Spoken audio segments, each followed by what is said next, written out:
Assalamualaikum warahmatullahi wabarakatuh. Baik lagi di channel Surakusuma dan kita lanjut lagi di Helmet Talk. Nah, di tahun 2024 ini kita nggak terlalu banyak helm yang rilis ya sebenarnya. Nah, jadi sekarang kita bahas helm apa?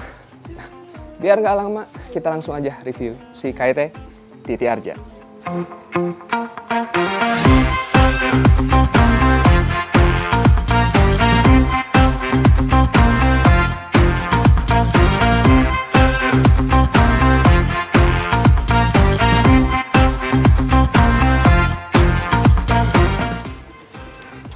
Langsung kita mulai. Nah, si KIT TT Arja ini dia rilis bareng sama KIT KX1 Race GP ya. Dan gue waktu juga ini PO dari pas di IMS. Nah, tapi yang ini bedanya kalau KX kemarin gue DP dulu tuh 10% berapa? 15% ya kalau nggak salah ya. 1,8. Kalau ini gue bayar langsung kontan loh. Nunggunya lumayan ya. Tapi mungkin nanti bakal ada yang bahas lebih jauh tentang itu ya. Tapi surprisingly emang gue sebenarnya pas awal ya cukup kaget ketika loh kok ternyata keluar duluan di toko dan yang PO baru dikirimin. Nah, jadi kalau misalkan berkaca ke KIT Striker yang sistemnya PO juga waktu itu bisa dibilang sih delivery-nya jauh lebih baik ya. Karena yang PO emang yang dapat duluan. Emang sih mungkin nggak ada hitam di atas putih bahwa yang PO bakal dapat duluan gitu. Cuman ya gue udah dapat helmnya, jadi gue nggak akan ada bahas lebih banyak sih. So far, ya, kalau untuk sistem PO mungkin bisa ya lebih baik lagi lah, gitu ya. At least kayak KIT Striker kemarin itu jauh lebih bagus ya. Sekarang kita langsung masuk ke overview-nya dulu. Si KIT TT Arja ini menurut gue aja sih gitu, karena dia ada di price range yang sama si KIT NFJ. Kan dari visornya juga kelihatan masih sama kayak KIT NFJ, tapi ada bedanya, nanti kita bakal bahas juga. Terus secara fungsi ya, half face bar, double visor. Nah, jadi bisa dibilang ini sebenarnya penerus ya. Soalnya kalau misalkan disandingin, nah dimana nanti di video ini juga kita bakal compare sama si KIT NFJ, itu tabrakan ya. Karena satu sisi, nah misalkan kita compare ini sama KIT DCT, nah itu kan beda segmen DCT sama ini. Cuman kalau TT Arja sama NFJ itu segmennya masih sama, ya desainnya beda ya. Dari shell-nya ini jauh lebih tajam ya. Kalau si NFJ itu jauh lebih konservatif, dia lebih bulat dibanding si TT Arja ini. Jadi TT Arja ini memang secara desain dia jauh lebih agresif. Kelihatan dari spoilernya yang panjang ya, kita gini dulu. Terus dan dia lebih panjang juga, ini jauh lebih oval. Nanti kita juga bakal bahas di fittingnya ya. Secara umum paint quality-nya cukup bagus ya, kayak rapi, cuman ya nggak semewah itulah. Tapi ya kita nggak expect terlalu banyak lah untuk di price range 900-an gitu sampai 1 juta kecil gitu. Nah, jadi kalau untuk paint quality-nya sih oke, standar KIT. Nah, jadi kayak glitter-glitternya untuk yang ini ya, untuk yang si motif Enya Bestiani ini nggak terlalu spesial sebenarnya. Kayaknya lebih mewahan yang polos ya. Yang Stellar Diamond, right?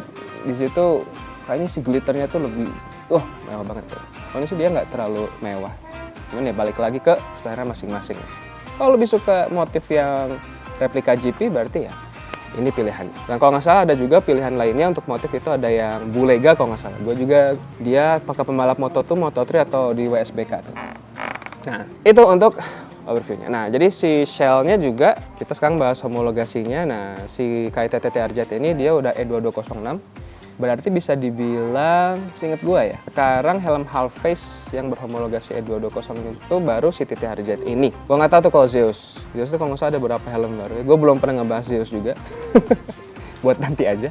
Ini udah E2206, pasti SNI gitu ya. Dan udah, dua itu aja ya. Nah, apakah dia DOT? Enggak ya. Kalau DOT kan ingat pasti ada stiker DOT di belakangnya. Ya, bukan cuma tulisan DOT aja. Untuk rigidity shell-nya bisa dibilang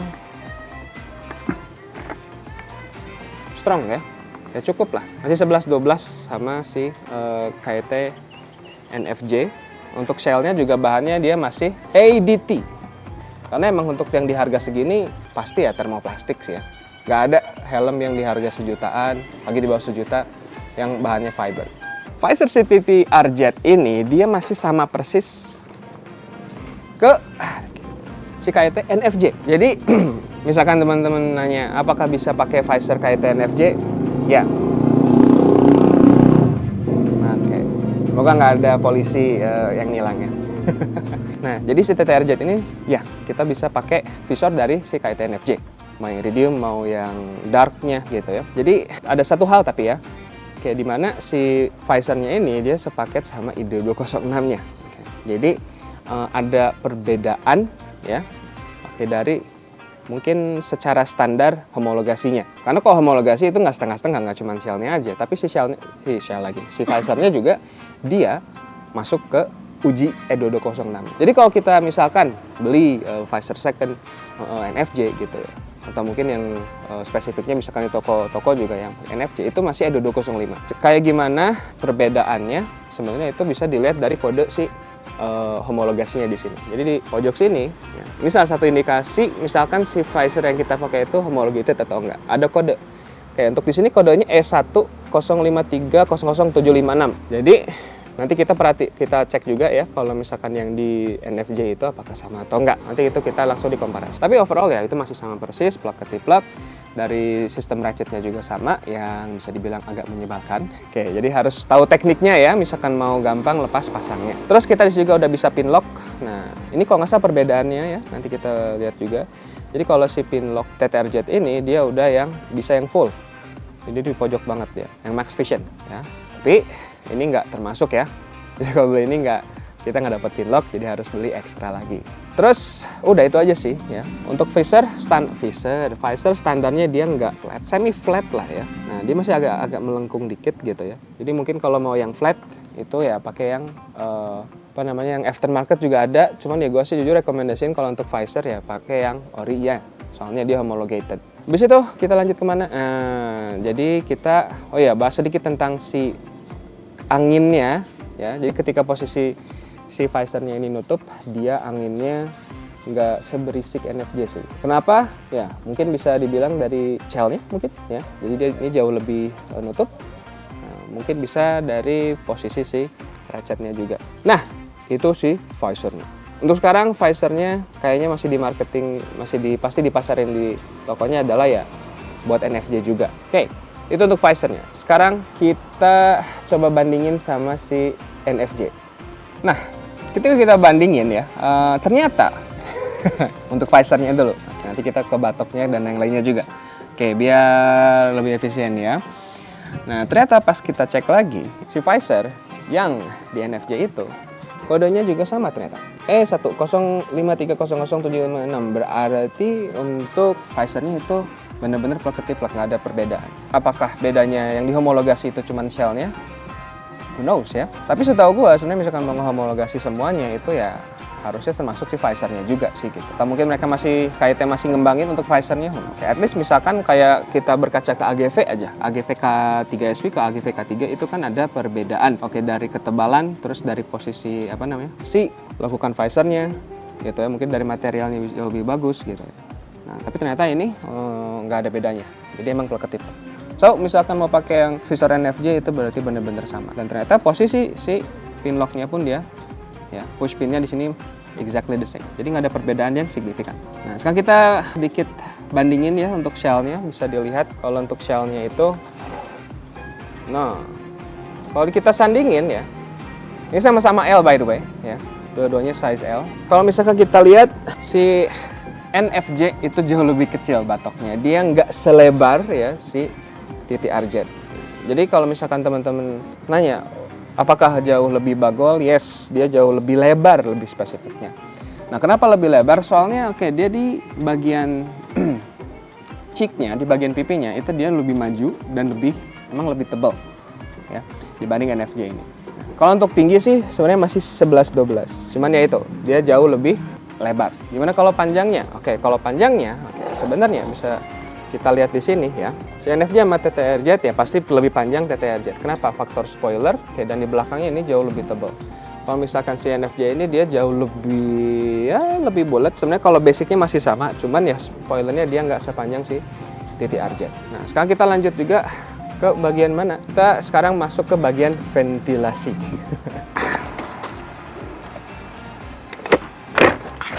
Aduh.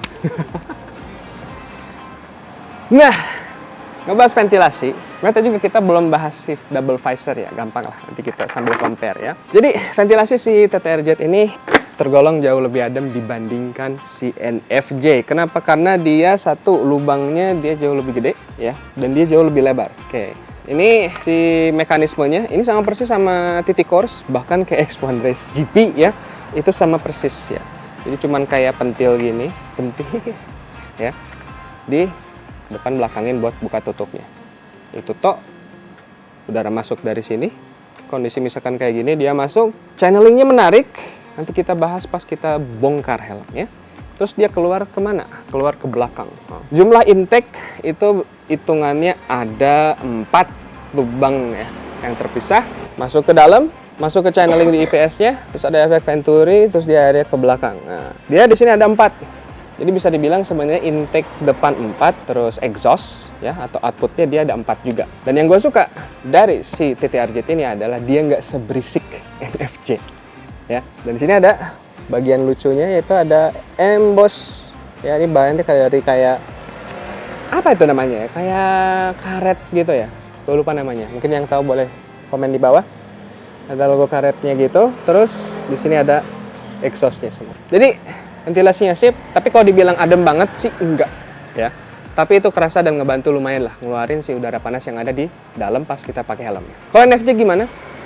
Kita ubah dulu helmnya. Nah, si NFJ ya, dia jauh lebih kecil si intake-nya. Dia mengerucut gitu ya. Dan udaranya nggak begitu kerasa ya, karena dari intake-nya dia jauh lebih kecil, terus dia kayaknya apa namanya si channelingnya itu juga dia alurnya berbeda pas di bagian dalamnya. Dari situ masuk ya, dia mengerucut sampai akhirnya dia keluar. Nah, intake dia cuma 2, terus outputnya dia ada 4 juga. Cuman bedanya, jadi kalau misalkan diperhatiin di belakangnya itu dia nggak ada kayak si apa nih, si sekaknya ya, kayak besinya ini nggak ada dia.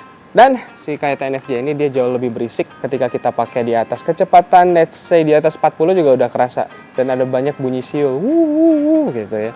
Kalau TTRZ dia sip, dia nggak ada bunyi kayak gitu. Jadi untuk mecah anginnya si TTRZ dia jauh lebih rapi. Oke, sekarang kita lanjut ke fitting. Sekarang kita masuk ke fittingnya, kita pakai lagi. Sekalian bahas double visornya tadi belum. Nah, jujur pas pertama gue pakai ya, itu sempat agak kaget ya, karena si TTRZ ini dia ada pressure point di sini ya.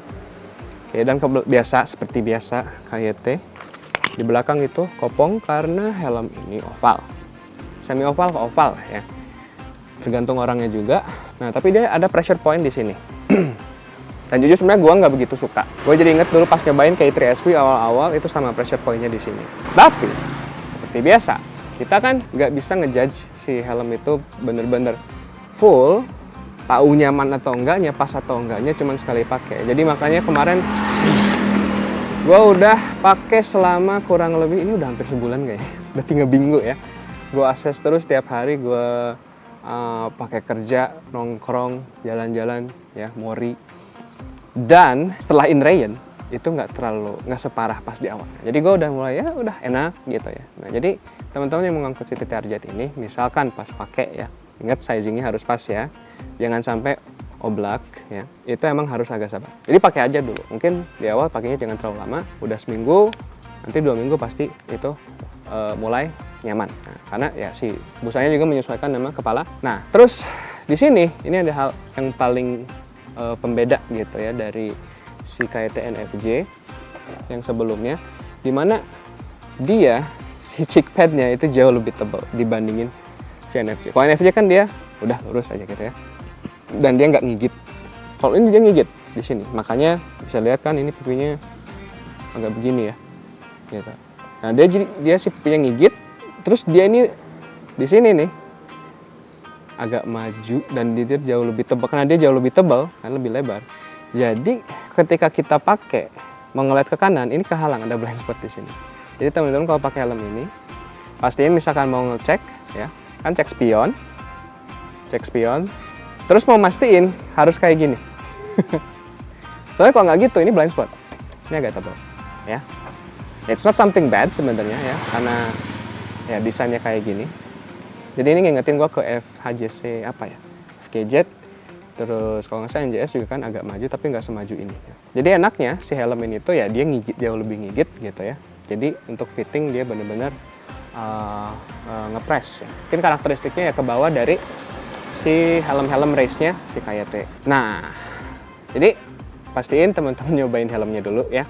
Untuk fittingnya ingat ini adalah oval. Karena KYT rata-rata oval. Jadi misalkan teman-teman mau lebih pas, lebih kepalanya yang Indonesia banget, itu sebenarnya rekomendasi gue sih pilihnya NFJ. Cuman si busanya nggak senyaman yang ini. Busa si TTRZ ini jauh lebih premium. Karena ini udah yang paling terbaru.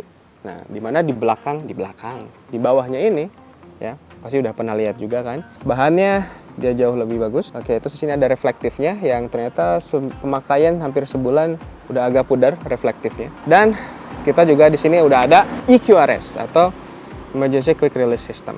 Yang kalau dicoba ya ini langsung copot sih kalau diginiin. Ya. So it works really nice. Kita tinggal masukin lagi, terus dia ngunci. Terus kita langsung aja compare dulu nih. Kalau sama NFJ gimana? Kita ganti helmnya dulu. Nah, si NFJ ini ya secara umum perbedaannya juga pasti ada di si kuncinya. Kalau TTRZ dia kan ada di micrometric ya, bukan microlock, micrometric. Jadi untuk harian itu enak banget. Kalau NFJ kan dia pakai double D-ring, racing banget.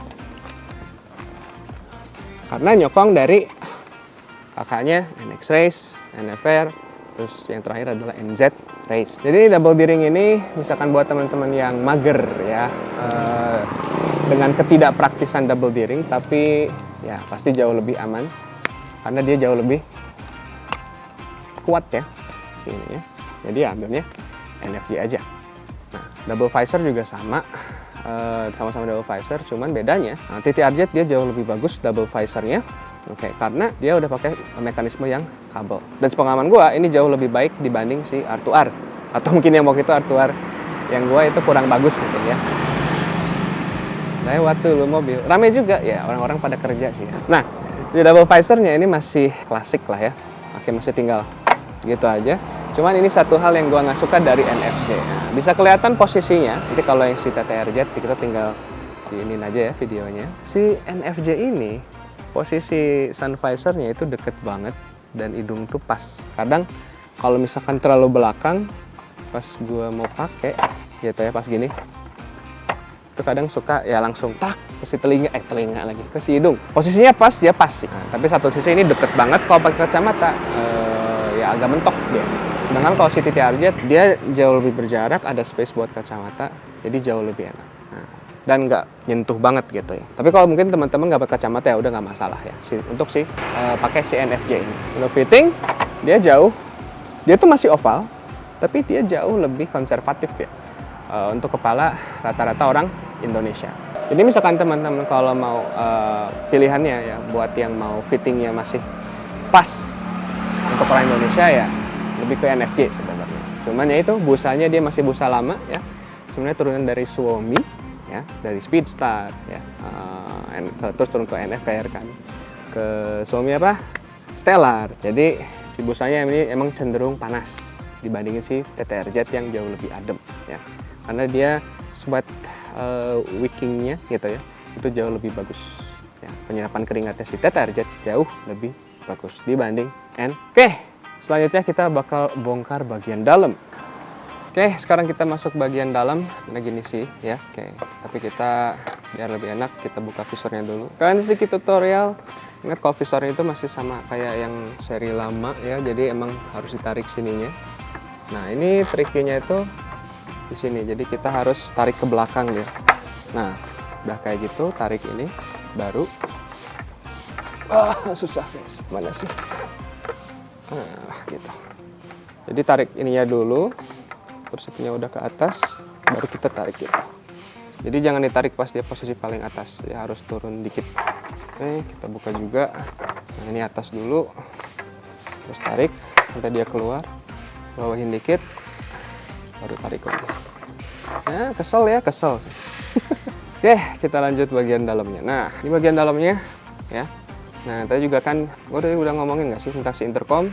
Oh ya, intercom itu pasti harus masangnya di bagian sini ya. Jadi pilihannya kalau misalkan mau ditempel bisa dia posisinya di sini ya kalau untuk intercom. Cuman ya posisinya agak aneh sih. Ya berhubung sih buat double visornya dia ada di sini.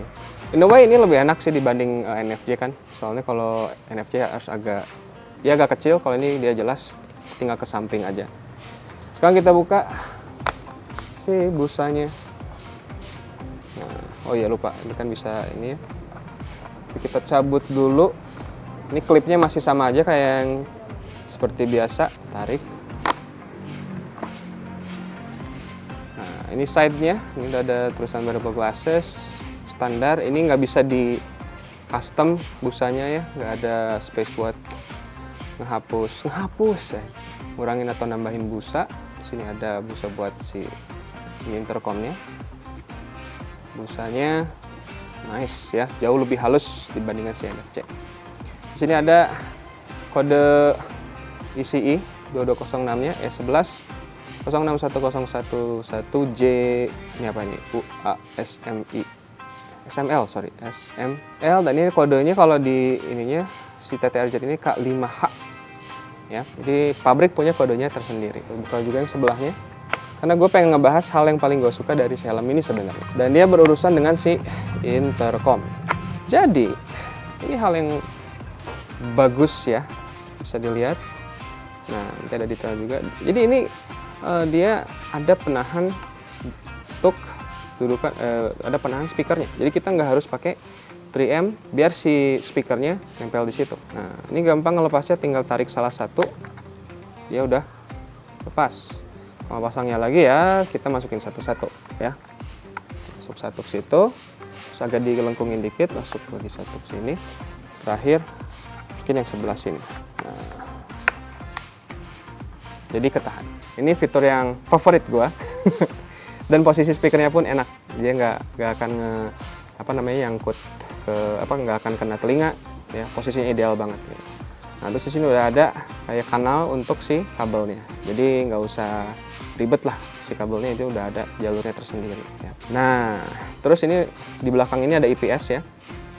Oke, nah ini kelihatan di dalam, ada IPS-nya warna putih.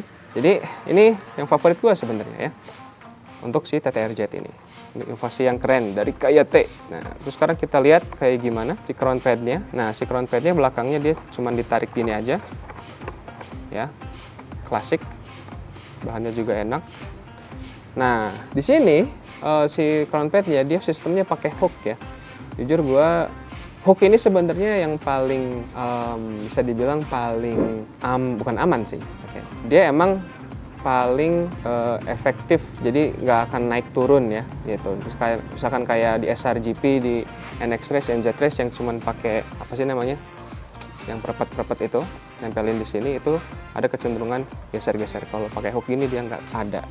Nah, bukannya gimana, gua nggak tahu. Ini tinggal ditarik sih harusnya ya. Tulisannya di sini ada tulisan fast removal system. Apakah akan fast? Asli ngeri guys. Gue lapar lagi ya. Jadi emang agak ngeri. Nah, ini berhubung gue mager, jadi kita pakai cara klasik aja. Kayak waktu nge-review helm. Waktu itu Jitsu ya? Oke, nah di sini ada hal yang menarik ya dari si bagian IPS-nya. IPS-nya seperti biasa, KYT udah mahir ya untuk produksi IPS-nya. Oke, di sini ada date-nya. Nah, tapi ada yang baru di sini ya. Kita ada stiker baru nih. Nah, ini ingat AGV banget sebenarnya modelnya, tulisannya kayak gitu. Ada keterangan, for adequate protection this helmet must fit closely and be securely attached. Ya, pokoknya si helm tuh harus pas sesuai dengan size-nya, jadi jangan sampai ada longgar. Terus di sini ada tipenya, type officernya K5V dan kode-kode, ini kode ECE-nya. Di sini hal yang menariknya adalah, oke, di bawah ini ada tulisan, bukan TTRZ tulisannya. Tulisannya TTC Z. Terus ada tulisan L, menunjukkan bahwa ini size IPS-nya adalah L. Nah, sini kita ada channelingnya, tapi channelingnya cukup unik. Kenapa? Kalau misalkan NFC, ya, yang nanti bakal teman-teman lihat juga, itu dia cuma lurus aja gitu sampai ke belakang. Ini kan dari intake-nya ada 2 titik di situ, terus ada di sini ada keluarnya si outputnya exhaust. Nah, menariknya di sini ada kayak semacam jalur lagi. Jadi nggak cuma lurus aja, tapi ada jalur lagi. Ini kayak kotak-kotak ini. Nah, mungkin ini salah satu faktor kenapa helm ini jauh lebih adem ya dibanding si NFJ. Nah, gue juga sebenarnya lagi nyari kayak the science behind gitu ya. Kayak kenapa sih channeling itu dibikin kayak gini, tapi sejauh ini di Google Scholar belum nemu jawabannya. Nanti gue update lagi deh. Jadi gitu bagian dalam ya. Nah, jadi untuk intercom itu fitur favorit ya, dan fitur terbaik dari yang ditawarkan TTRZ ini adalah si penyangga speakernya ya. Terus untuk build quality dalamnya ini luar biasa ya. Ini helmnya rigid juga, dan ini si IPS yang di samping ini terpisah ya. Jadi memaksimalkan proteksi ketika impact. Sekarang kita cek gimana dengan yang NFJ. Sedangkan di NFJ, oke, dia ini kan D-ring ya. Oke, di sini IPS-nya tuh bentuknya kayak gini, terpisah ya. Si atasnya ini ada channeling, jadi ada sekat ini, tapi dia nggak bentuknya berbeda ya dibanding si TTRZ. Nah, terus untuk intercomnya dia nggak ada penahannya. Oke, jadi ya harus pakai ini apa namanya si penyangkut apa sih inilah ya untuk nempelin si speakernya. Terus di bagian depannya dia ya itu modelnya kayak gini kan. Nah, ditempel, terus ada 2 klip. Nah, jadi ini ada kecenderungan geser ya. Dan busanya ini busa yang lama, yang cenderung panas sih. Terus kerasa lebih kasar. Jadi sebenarnya nggak ada beda jauh. Oke, tapi dari materi untuk cheek padnya dia ini masih yang lama. Nah, jadi terserah teman-teman ya. Oke, kalau misalkan lebih suka fitting yang ini gitu ya, saya pilihlah NF. Oke, kita lanjut ke verdict.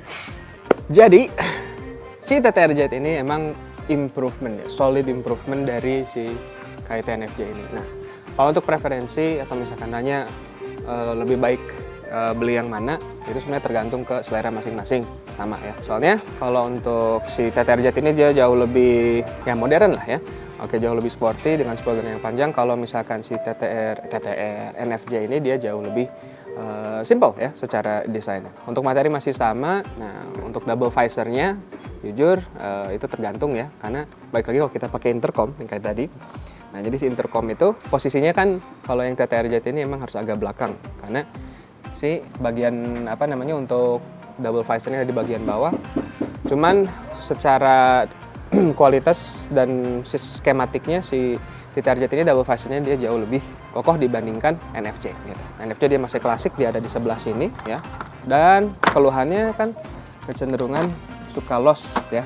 Nah, jadi kadang dia suka nggak ngunci lagi, suka jatuh. Nah, ini dia so far sih dia jauh lebih rigid ya si TTRZ gitu. Nah, untuk busa jauh lebih nyaman sih TTRZ dibanding NFJ ini ya. Sebenarnya J-nya itu kan dari Z ya. Jadi solid improvement.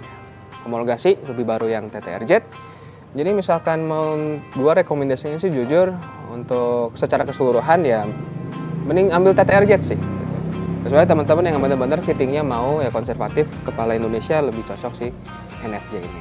Nah, jadi sekian untuk review dan komparasi TTRZ dan NFJ ini. Nah, selanjutnya kita bakal balik lagi ke helm top tier di brand yang pertama kali bakal gue bahas, yaitu Nolan. Nolan apa? Gue selanjutnya bakal bahas si Nolan X804 RS Ultra Carbon. Nah, minggu depan helmnya datang, dan seperti biasa gue bakal assess dulu. Assessnya nggak sehari 2 hari, paling cepat itu di seminggu ya, buat full assessment si helm. Oke, terima kasih buat teman-teman yang udah nonton sampai akhir. Oke, ingat untuk klik like, subscribe buat yang belum subscribe, dan komen opini kalian, dan misalkan ada pertanyaan langsung aja di bawah. Nanti gue insya Allah bakal balas secepatnya. Dan jangan lupa juga untuk follow Instagram dan TikTok Surakusuma. Thank you and see you on the next episode. Ciao.